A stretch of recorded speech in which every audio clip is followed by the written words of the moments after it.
ಶ್ರೀಕೃಷ್ಣಪರಬ್ರಹ್ಮಣೇ ನಮಃ. ಅರುಣಾಯ ನಮಃ, ಅಚಲಾಯ ನಮಃ, ರಮಣಾಯ ನಮಃ, రామకృష్ణాయ నమః. శ్రీదత్త గురుభ్యో నమః. నారాయణీయంలోని 36వ దశకం పరశురామావతారం మొత్తం శ్లోకాలు చెప్పుకుందాం. అత్రే పుత్రతయా పురా త్వమనసూయాయాం హి దత్తాభిదో జాత శిష్య నిబంధతంద్రితమన స్వస్థశ్చరన్ కాంతయా దృష్టో భక్తతమేన హైహయమహీపాలేన తస్మై వరాన్ అష్టైశ్వర్యముఖాన్ ప్రదాయ దదిధ స్వేనైవ చాంతే వదం. సత్యం కర్తుమదార్జునస్య చ వరం చ తచ్చక్తిమాత్రానతం బ్రహ్మద్వేషితదాఖిలం నృపకులం హంతుం చ భూమేర్భరం. సంజాతో జమదగ్నితో భృగుకులే త్వం రేణుకాయాం హరే రామో నామ తదాత్మజేష్వరజ పిత్రోరథాసమ్మదం. లబ్ధ్వామ్నాయ గణశ్చతుర్దశవయ గంధర్వరాజే మనాక్ ఆసక్తాం కిల మాతరం ప్రతిపితు క్రోధాకులస్యాజ్ఞయా. తాతాజ్ఞాతిగసోదరై సమమిమా చిత్వాధసాంతాత్ పితుః తేషాం జీవనయోగమాపి ధవరం మాతా చ తే దాద్వరాన్.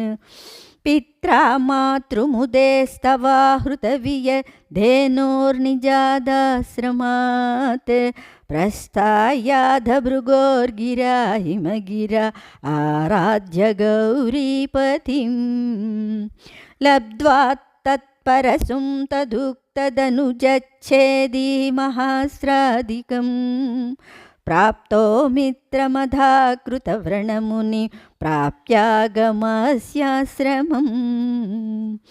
ఆఖేటోపగతోర్జునాసురగవి సంప్రాప్త సంపద్గణై త్వత్పిత్రా పరిపూజితా పురగతో దుర్మంత్రివాచా పునః. గాం క్రేతుం సచివం న్యయుంక్తగుధియా తేనాపి రుంధన్ముని ప్రాణాక్షేపసరోషగో హతచము చక్రేణ వత్సో హృతః. శుక్రో జీవితతాతవాక్యచలిత క్రోధోధసఖ్యా సమం బిభ్రధ్యాతమహోదరోపనిహితం చాపం కుఠారం సరన్. ఆరూఢः సహ వాహయంతృకరథం మాహిష్మతీమావిసన్ వాగ్భిర్వత్సమధాసు శిక్షితిపతౌ సంప్రాస్తుధాం సంగరం. పుత్రాణామయుతేన సప్తదశిభిక్ష ఆక్షౌహిణీభిర్మః సేనానీభిరనేకమిత్రనివహే వ్యాజృంభితాయోధన. సద్యస్వత్కుఠారబాణవిదలన్ నిశ్శేషసైన్యోత్కరో భీతిప్రద్రుతనష్టశిష్టతనయ త్వామాపదదైహయా. లీలావారితనర్మదా జలవలంకేశగర్వాపః శ్రీమద్బాహుసహస్రముక్తబహుశస్త్రాస్త్రం నిరున్ధన్నముం. చక్రే త్వయ్యధ వైష్ణవేపి విఫలే బుద్ధ్వా హరిం త్వాం ముదా ధ్యాయంతం చితసర్వదోషమవధి సోగాత్ పరం తే పదం. భూయోమర్షిదహైహయాత్మజగణై తాతే హతే రేణుకాం ఆజ్ఞానాం హృదయం నిరీక్ష్య బహుశో ఘోరాం ప్రతిజ్ఞావహన్.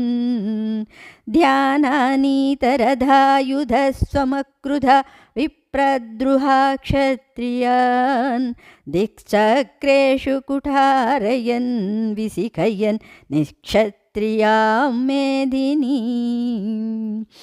తాతో జీవనకృన్నృపాలకకులం త్రింసప్తకృత్వోజయన్ సంతర్ప్యాదసమంతపంచకమః రక్తహృదౌఘే పితృన్ యజ్ఞేక్షామపి కాశ్యపాదిషు దిశన్ సాల్వేన యుధ్యన్ పునః కృష్ణో ముం నిహనిష్యతీతి సమితో యుద్ధాత్ కుమారైర్భవాన్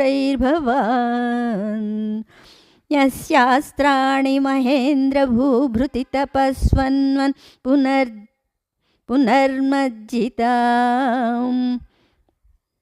గోకర్ణావధి సాగరేణ ధరణి దృష్ట్యార్ధితస్తాపసై ధ్యాతేశ్వాసధృతానలాస్త్రచకితం సింధుం సృవక్షేపణా దుస్సార్యో ధృతకేరళో భృగుపతే వాతే సంరక్షమాం.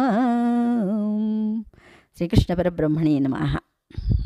దీని అర్థం ముందే చెప్పాను కాబట్టి ఇక్కడ శ్లోకాలు ఒక్కటే పెట్టాను.